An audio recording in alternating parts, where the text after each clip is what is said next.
Welcome back to the deep dive. We're here, as always, to tear through your stack of sources and really pull out the knowledge you need to get smart fast. That's the mission. Exactly. So today, we're plunging into something pretty exciting, I think. It's this intersection of tech and health, extended reality XR, and how it's starting to, well, revolutionize medical training. Yeah. And just so we're all on the same page, XR is kind of the big umbrella term, right? Covers VR, AR, mixed reality, all that immersive stuff. We've got this really deep source here on EON Reality's new XR Library Premium. And specifically, we're looking at their massive healthcare workforce training segment. It's quite comprehensive. It really is. Our goal here, our mission, is to understand how these very immersive environments driven by something they call spatial AI, how they're moving past just being cool tech, you know? Right. Beyond the novelty. Exactly. How are they actually solving some of medicine's really urgent and, frankly, costly problems? And I think if you look at the core tension here in the source material, you see pretty quickly it's not just about, like, one single problem. It's tackling a dual challenge. Okay. Healthcare is under just immense pressure. On one hand, you need to boost technical skill. We're talking really high-stakes procedures, robotic surgery, things like that. Yeah, complex stuff. Very complex. But at the very same time, you've got to strengthen the fundamentally human side of care. Patient communication, empathy. Things that are harder to teach, maybe? Historically, yeah. The traditional training pipeline hasn't really done a great job training both of those critical skill sets together. That focus on the dual challenge, that seems key. Because if the old system was failing on, the technical cost side and the empathy training side, how big a disruption are we talking about here? Well, the context is critical. The sources paint a picture of healthcare under, and I quote, unprecedented strain. Unprecedented strain. Yeah, I saw that. We're talking billions, right? Billions lost from surgical errors that could be avoided. Billions. Plus high clinician burnout rates, huge talent shortages. It's a perfect storm, really. So training isn't just like a nice to have. It's actually essential for the system to even survive and evolve. Absolutely. Which forces you to ask, okay, why did the old way fail so, well, spectacularly in some areas? Right. What were the limitations? When you look at the traditional methods, things like using cadavers, which are expensive and, frankly, limited in supply, or physical simulation labs, they cost a lot to set up and run. They have limited operating hours. And you need specialized staff for those labs, too. Exactly. And then there's the lecture-heavy curriculum. It all adds up to being inherently constrained. It's costly. The learning experience can be inconsistent. Depends on the teacher, maybe. Or the specific cadaver you get. Precisely. And crucially, it's finite. You can't just run a complex surgical rehearsal lab 24/7 for every trainee who needs it. Okay, that makes sense on the technical side, but then there's what you call the empathy gap. The sources really highlight this. They do. Skills like communication, handling difficult conversations, de-escalating tense situations, even just basic empathy. These things build patient trust, right? They help people actually follow their treatment plans. Absolutely vital. But the sources say these skills are rarely practiced in structured ways. It sounds like it's mostly luck of the draw observation, maybe some mentorship. Or just hoping the clinician is naturally good at it, which isn't really a training strategy. Not really scalable, no. And this is exactly where the XR Library Premium, using Spatial AI, kind of steps into the picture. It aims to create this psychologically safe space. Safe space? How so? Safe to fail. Safe to practice, repeat, mess up, and learn without any real-world consequence to a patient. You repeat until you actually achieve mastery. Okay. So the sources position this XR approach as the answer. It's immersive, yes, but also repeatable and scalable. It can bridge that technical skill gap and the human skills gap. Simultaneous. That synthesis, that combination, that's really the core innovation they're putting forward. Okay, let's unpack this then. Let's start where maybe most people expect virtual training to play a role. The high-stakes technical stuff. Priority 1 areas, as the source calls them. Right. Mastering precision. This seems to be about redefining preparation, right? Offering like unlimited practice without ever putting a patient in danger. So, Group A in the source, surgical and procedural competency. Yeah, this group targets the procedures that are the most resource-intensive, the highest risk, where even a tiny error, a millimeter off, can have just catastrophic outcomes. We're moving beyond just looking at 3D anatomy models here, aren't we? Oh, yeah. This is about true performance rehearsal. practicing the actual steps, the flow, the decision-making under pressure. And they're jumping right into pretty advanced stuff. The source mentions robotic-assisted surgery fundamentals Sure. and specifically calls out major platforms like the Da Vinci system.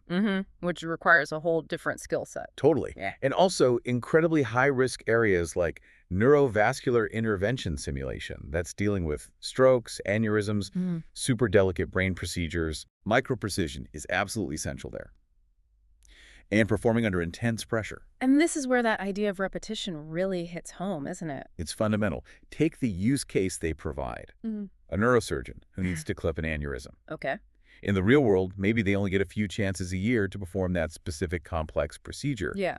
But in XR, They can practice?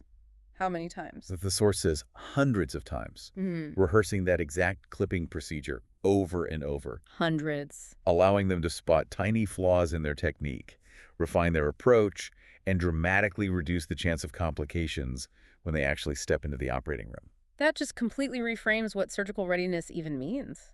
But hang on, what about the cost? Investing in all this XR gear, the software, the infrastructure, doesn't that just create a different kind of barrier? That's a fair question, the accessibility point. But the implication in the sources is that the benefits of scale and repeatability ultimately outweigh that initial investment. How? Because once you've created that digital asset, that virtual surgical procedure, that virtual device, you could distribute it globally to thousands of trainees at almost zero extra cost per user. Okay, the marginal cost drops way down. Exactly. Which leads us nicely into Group B medical device onboarding and training. Right, because healthcare isn't static. There's always new tech, new machines. Constantly. Advanced monitors, complex imaging systems like MRI and CT scanners. Getting staff up to speed quickly and accurately is vital. For patient safety, obviously, but also just for efficient operations. You can't have expensive machines sitting idle. And new devices usually mean, what, months of shadowing someone? A slow ramp-up times? And unfortunately, yeah, human error while people are still learning on the job. But XR aims to speed this up using what they call digital twins. Digital twins. Yep. So exact virtual copies of the real equipment. Precisely. Exact replicas. So trainees can learn the workflows, the safety protocols, everything in the virtual space first. What kind of devices are we talking about? Well, the examples given include MRI system operation and safety protocols. MRIs are complex, and mistakes can be dangerous. Yeah, the magnetic fields. Right. Also, high-volume stuff like CT imaging workflow, and really critical tech like ventilator operation and emergency use, especially important after recent years. The sources really draw a sharp contrast here, don't they, between Yeah. the old way and the new way. Very clear contrast. Like a new radiology tech, previously maybe months shadowing senior staff, slowly getting integrated, always that risk of a mistake with a real patient. But the sources say with XR, these new techs can practice the full CT workflow virtually, get comfortable with the interface, the steps, everything, and then they walk into the clinic basically job ready. Cutting that onboarding time, as the source puts it, from months down to potentially just weeks. Months to weeks, that's huge. And presumably reduces those early errors, too. Dramatically reduces the opportunity for them. It's kind of like learning to drive by watching versus getting in a simulator. Yeah, okay. The simulator gives you immediate feedback, lets you crash without consequence. Exactly. You build the muscle memory and the procedural understanding safely. All right, so we've seen the power for technical precision, the surgical skills, the device training, huge potential there. But the sources insist that's only half the equation. Only half the battle, yeah. So how on earth do you use this same immersive tech for something much fuzzier, much more human, like empathy? This is where I think it gets really interesting. It definitely pushes the boundaries of what we think simulation can do. Let's shift to priority 2 then. Cultivating the human side of medicine, starting with Group C patient communication and empathy. Right. And this is probably the most, let's say, advanced application. It's way beyond just watching a training video. How does it work? It uses realistic role-playing scenarios, but with AI-driven avatars. And this is where that spatial AI component really comes into play. Okay, spatial AI, what does that do here? It means the AI isn't just running through a fixed script. It's actually listening. It analyzes the trainees' spoken words, their tone of voice, maybe even their pacing. And then it adapts the avatar's response in real time. The avatar's body language might change, their facial expression, what they say back, their emotional state. Yeah. It all adjusts based on how the trainee is interacting. Whoa. So it forces the clinician to actually react and adapt, like in a real conversation. Precisely. It creates a dynamic feedback loop. You can't just memorize lines. You have to genuinely engage and respond appropriately. That's incredible. And the skills they're training, they're really nuanced, difficult things. Extremely. Think about delivering difficult diagnoses with empathy. Yeah, that's tough. It's not just about saying the words correctly. It's about the language you choose, your body language, conveying compassion effectively. The XR scenario can track and give feedback on all of that. What else? They also cover really vital practical skills like de-escalating anxious or aggressive patients, something healthcare workers face all too often. Unfortunately, yes. And cross-cultural communication, too. Understanding different communication styles and needs. Exactly. These are complex, high-stress conversations. Being able to practice them repeatedly in a safe space without causing real emotional harm to anyone, that's invaluable. You can build confidence before you face it for real. Absolutely. Take the example they give, a new nurse who has to break bad news to a family. A truly awful situation to walk into unprepared. Yeah. In XR, they can rehearse that conversation multiple times, learn how to manage their own anxiety, find the right words, build that empathetic connection before they ever have to do it with a real family in crisis. It must lessen the psychological burden when that real moment inevitably arrives. You'd have to think so. Build resilience, build confidence. So, technical skills, empathy skills. Yeah. What's left? Group D. The less glamorous but essential stuff. CME and recertification. Right. Continuing medical education. The learning never stops in healthcare, and keeping certifications up to date, meeting compliance requirements. It's absolutely non-negotiable. But often a huge headache, right? Taking time off, travel, expensive workshops. A massive logistical and financial burden, especially for busy clinicians. So this group, using XR, addresses that directly. How? By replacing those inconvenient, often inconsistent workshops with flexible XR modules. The sources emphasize available anytime, anywhere. So access on demand. Exactly. The quality of the training becomes consistent because it's the same module for everyone. It's verifiable because the system tracks completion and performance, and it's just vastly more convenient. And are these just like reading documents in VR or more interactive? No, definitely more interactive. They're scenario-based drills. The examples include things like emergency response refreshers, practicing ACLS protocols. Advanced cardiac life support, like running a code blue drill. Pretty much, yeah. Vital skills. Also modules on medication safety and air prevention. Big focus area. And the mandatory stuff too, I assume. Oh, yeah. OSHA bloodborne pathogens, infection control, and of course, HIPAA compliance for patient privacy.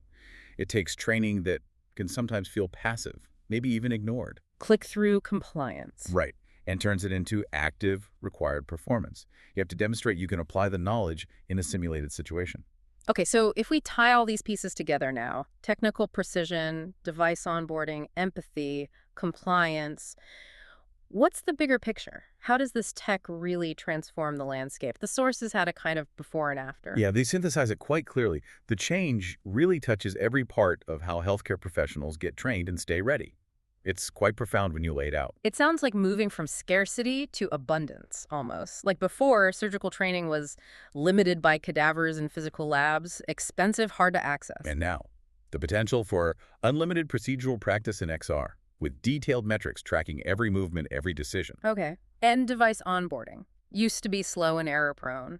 Months of shadowing, risk of mistakes. Now, the potential to accelerate that proficiency. Cut down integration time from months to weeks based on actual objective performance data, not just time served watching someone. And maybe the most striking one, the soft skills. Empathy training.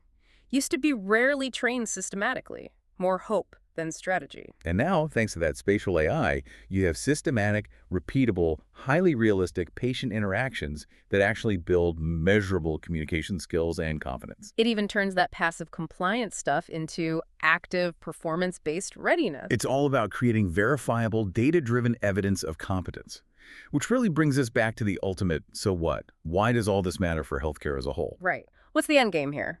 The sources quote the chairman of EON Reality, and it seems to capture it well. Yeah, that quote sums it up. Healthcare needs both precision and compassion. They're not opposed, they're both essential.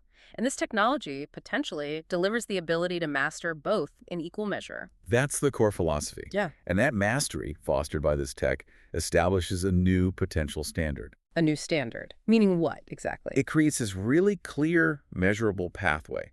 You link the learning theory to immersive practice. The Yeah. practice leads to objective certifications. Mm-hmm. Those certifications demonstrate job readiness. And ultimate. Ultimately, the goal is verified, improved patient outcomes. That's the finish line. So it's about creating this foundational layer of competence that's actually measurable, provable across both sides of medicine, the technical and the human. Mhm. This deep dive, it really shows XR moving beyond just being, a cool gadget. It seems like it's actively starting to solve some incredibly high-stakes training challenges. It certainly seems poised to, which leads us with a really interesting question for you, the listener, to think about. Okay. If this kind of verifiable, data-backed, constantly accessible XR certification Mm-hmm. becomes the global standard, mandated for medical pros everywhere, accessible anytime, anywhere, like the source says, Yeah. what impact could that have on the quality of care and maybe even patient trust Right. in parts of the world that are currently underserved? Remote areas, places without huge, well-funded hospitals? Hmm. Bringing that high standard everywhere, regardless of geography. Think about applying this beyond just the big city medical centers. What could that truly global consistency mean? A truly global standard of care. Yeah. That is something powerful to ponder. And a great place to wrap up this deep dive.